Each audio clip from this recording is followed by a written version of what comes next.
Welcome to battle number 1 of week number 3 of the FnF Victory Road Draft League Season 2. This battle is the battle between Noel's team, Sun and Friendly, versus Morgana's team, which is the Northern Necrozmas. This video is going to be a little bit differently filmed.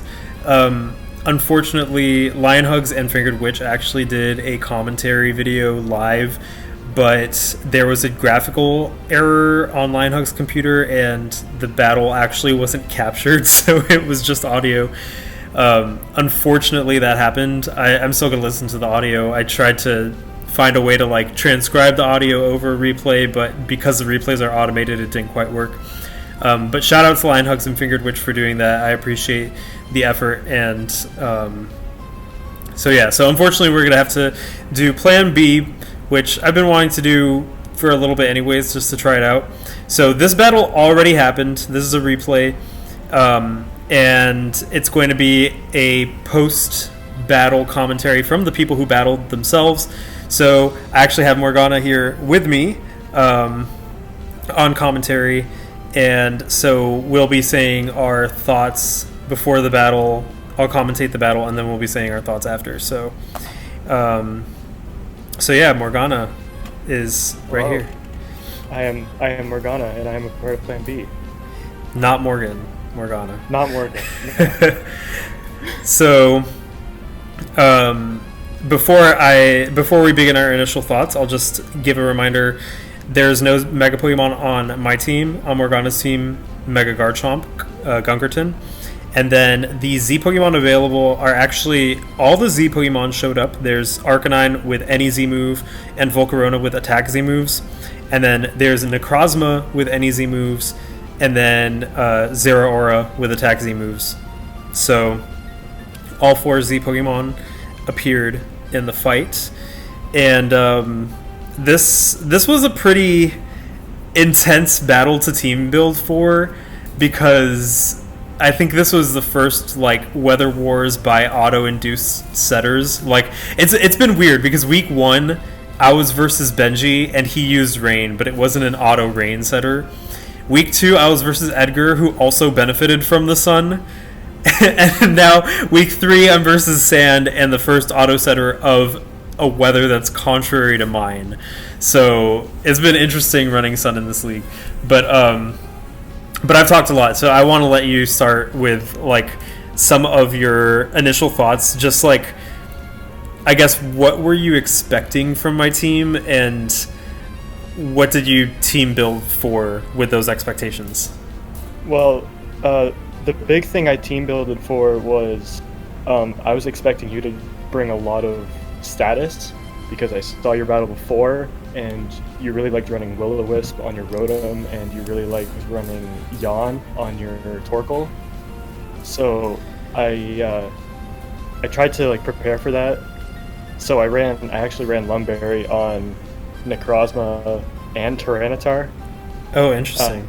Yeah. So, and I was gonna try to take advantage of that, but also your team, especially the team you brought, is ridiculously weak to Earthquake. Yeah.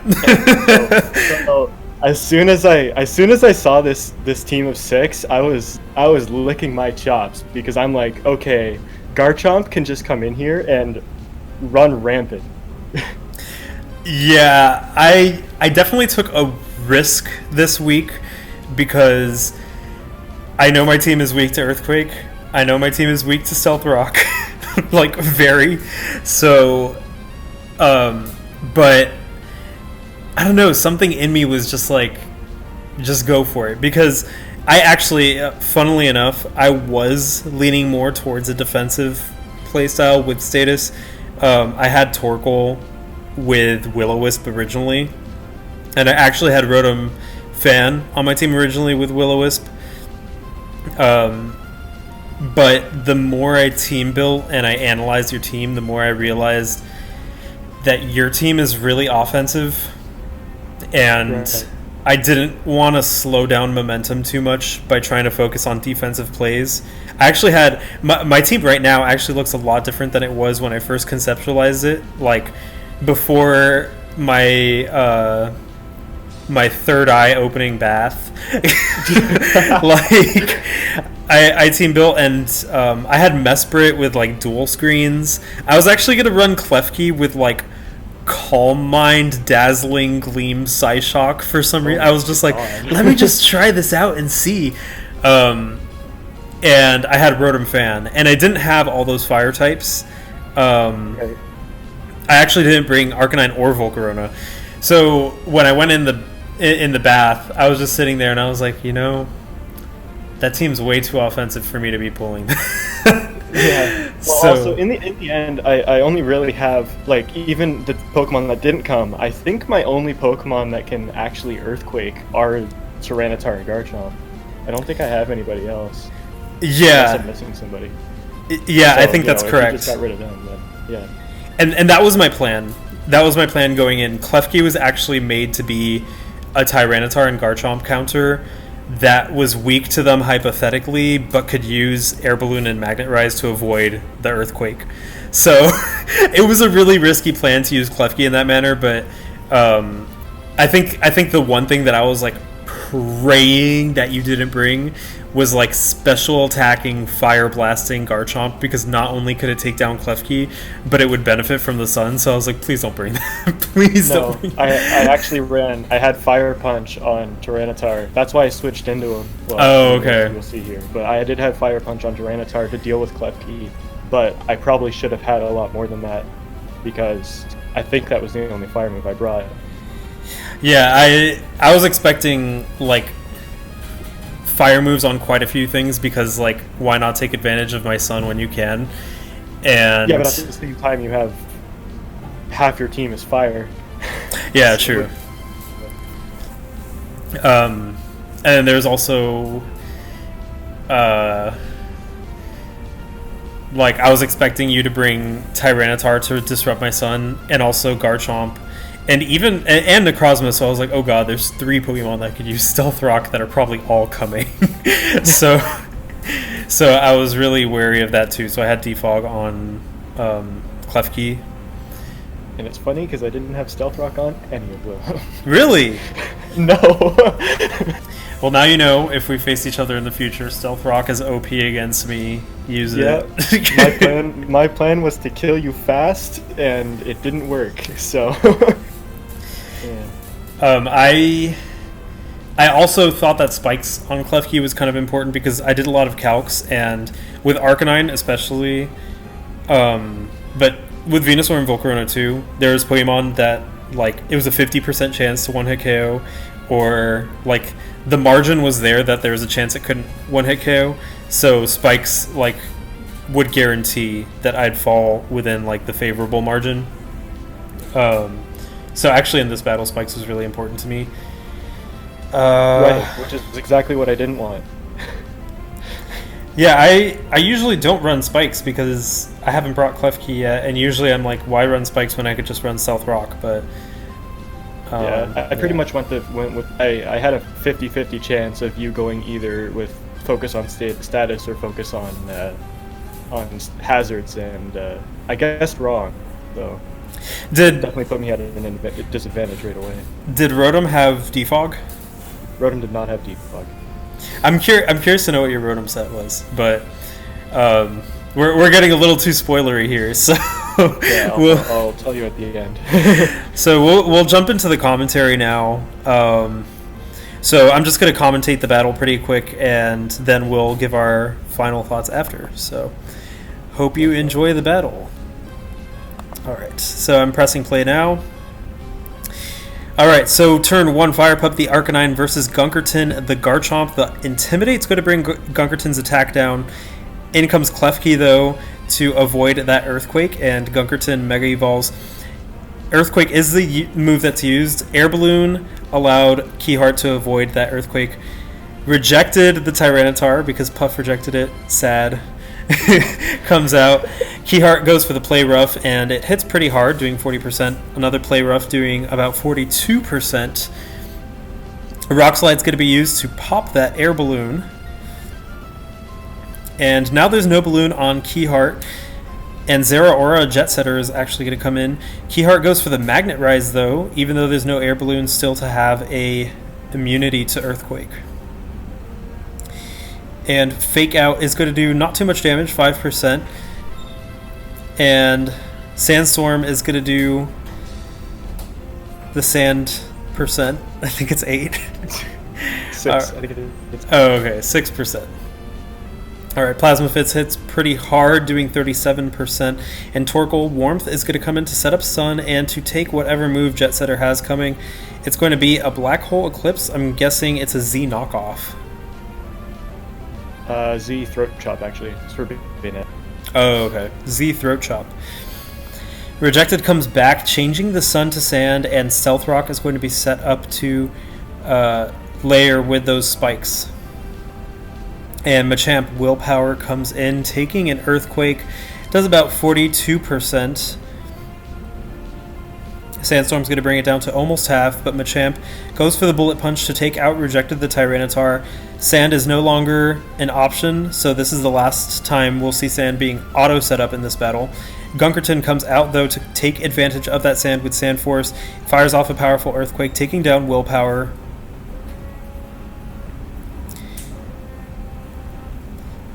And Arcanine's going to come in, that intimidates, also going to reduce Gunkerton's attack down again, and it goes for the Devastating Drake, that's a Z Outrage, taking down Gunkerton.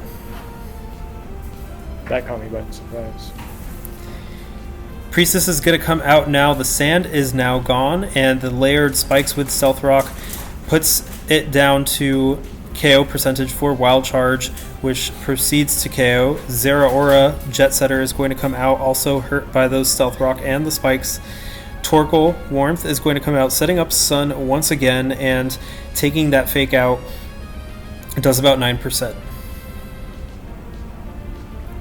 And the Plasma Fists are going to do about 32%, while Warmth goes for the Lava Plume, boosted by Sun, and the burn actually is successful on Jet Setter.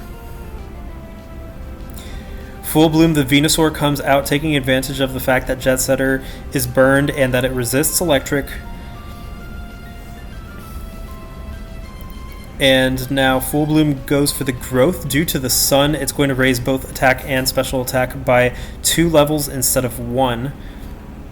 And Close Combat is not going to do too much damage to Full Bloom due to the fact that Burn reduces its attack. Northern comes out, and Full Bloom is going to go for another Growth, which raises its attack by 2 stages once again, and a special attack. And a Sludge Bomb is going to take down Northern. Life Orb is revealed to be the item that Full Bloom is holding. And Rotom Fridge comes out, taking a Sludge Bomb. It goes down. And the last Pokemon is Zeraora, but due to the fact that its HP is low, it is taken down by the Stealth Rock. And that is the game. It is a 5-0 victory for Sun and Friendly over Northern Necrozmas. So that was the battle, and Morgana and I are just going to say our post-battle thoughts now. So if you want, you could start, and then I could chime in, or if you want, I could start. It doesn't matter either way. Right. Well, first I'll address the Rotom, since it really didn't do much this battle anyway, but it was like a full-on attacking Rotom with like Scarf. I think it had Signal Beam and Blizzard and Volt Switch and something else, but it was mostly to take out like Shiftry and Swampert and stuff like that. Almost everything that you didn't bring into the battle. So in this battle, it really didn't have much use anyway. I was expecting a Scarf set, so as long as Sun was up, I was fine. But if it wasn't up, that would have been, I think, more of a problem. I think the thing I was most scared of was like Scarf Trick, because like I really needed to have my coverage moves on my Pokemon. So if I was locked into something, that would have been not so good for me. I actually haven't done that trick set like ever before, so I might need to try that at some point. It could be pretty interesting, especially versus a defensive team or a team that like really highly values its coverage. That that could be pretty devastating. Or like a boosting Pokemon that needs to boost before it sweeps. It will be locked into the boost, or it'll be locked into like a move that's not powerful enough to sweep with. So, yeah, something to try out. I think in this battle, one of the things that I think could have tilted it more in your favor, and I already told you, but this is just so like I'm saying it. Having Tyranitar preserve that sand, like keeping Tyranitar alive so that sand could have been more of an option to combat the sun. I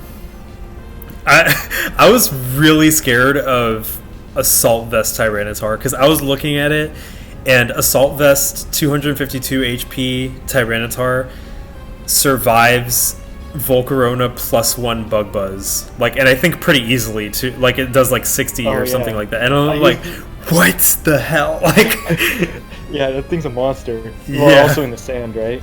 Yeah. But yeah, I usually run Assault Vest on Tyranitar, but I felt like I almost had to run Lumberry because you loved using your status moves in the first two battles, and I was just scared that like if Tyranitar got burned or something, then he wasn't doing nearly as much, and I was scared of that.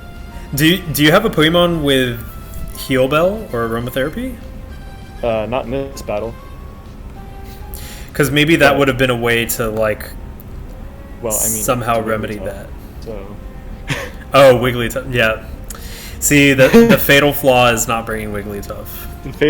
You know what? I was actually thinking of bringing Wigglytuff this battle, and Quasimodo was just like, he just laughed it off like I was joking, and I'm like, well, I mean, you know what though?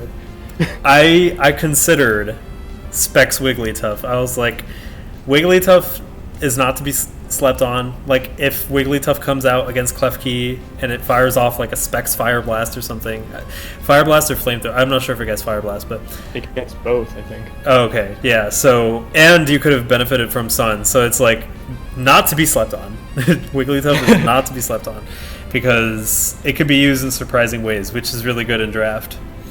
Yeah. Another thing, it was basically like the X factor to winning this battle for me was Necrozma.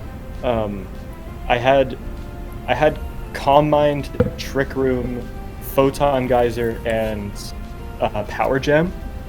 And I felt like if I could get Trick Room off while you're trying to take advantage of Chlorophyll, and I could just outspeed you,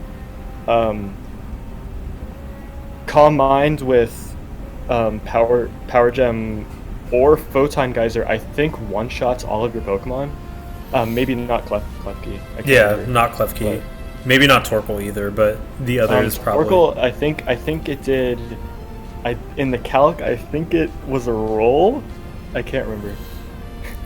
Was it maximum special defense Torkoal? Because that's what I ran, like 252. Calm. I didn't check. But yeah, that would have been really devastating. Yeah. But I was too. I don't know. I was afraid of throwing it out for some reason. I don't know. Necrozma was one of those Pokemon that it was really hard to team build for because it gets so many moves, and I think it gets Stone Edge and Power Gem, like you said. So it's like it gets Power Gem. It doesn't get Stone Edge. Oh, okay. Does it get Rock Slide? It does not. Oh, okay. Well, Power Gem. I knew it got one Rock move, so I was just like, Volcarona, cries in Volcarona. Because like I did the calcs for a Bug Buzz on it, and depending on whether you invested or not, it might not have killed. So Necrozma is not to be slept on, especially with Prism Guard. Like some moves that you're like, okay, I could just kill with this. It's like, no, you can't. No, you can't. Necrozma's defensive stats aren't like, I mean, they're okay. They're not great, but with Prism armor, it raises it. It just gets like twice as bulky just with that. Yeah. Yeah, I think that's one of the reasons I didn't bring Shiftry, because when I saw that knockoff couldn't take it down, like, I don't know if it was even with the boost. I don't think it was. Maybe, I don't know. But once I saw that knockoff wouldn't take it down, I'm like, this is really risky. I don't know. Especially if I ended up consuming Lumberry, it would have done less too. Does it do less when... Yeah, well, no, actually, I think it still does... It still does more, like, knockoff. Okay. Yeah, because I ran I think it's Colbur Berry that weakens dark type moves, and knockoff. It's weird. Knockoff like does full damage, but you consume the berry. It's weird. But yeah, but yeah, that was an interesting battle to team build for sure. And I actually am really curious to see what would have happened if you got that Trick Room strategy going, because that would have been so devastating for my team. I feel like I made a lot of misplays in this. I mean, the air balloon kind of like threw a wrench in my whole plan right at the beginning. So yeah, I was really depending on that air balloon. Like that was a huge risk. After that, I'm like, oh no, well, I'll just do it. And he probably has something for everything. Why did you use Rock Slide instead of Fire Punch when you attacked the air balloon? Was it because you were predicting a switch into like Arcanine or something? Yeah, I tried to make a hard read because I was trying to get in your head, and I was going to be like, oh, he's expecting, like, why would he bring a Tyranitar on this and stuff like that. But, okay. Yeah, I was I played Klefki like really risky, but I think it paid off because like the two Pokemon that I think you tried to really utilize in the beginning were the ones that I specifically made Klefki to be able to take on. Mm-hmm. But it was definitely an interesting battle, and like I want to see how it would go in playoffs with this battle being having been finished, and like the retrospect of it. It would be pretty interesting. It gives me something to think about. Yeah. All right. Well, that's pretty much my closing thoughts. I don't know if you have any others. No, that's all I got. All right, cool. So that was the battle between Sun and Friendly, which is my team, Noel, and Northern Necrozmas, which is Morgana's team. Once again, this is the first battle of Week 3, so stay tuned for more battles coming. There's 7 more, and until then, I'll see you then.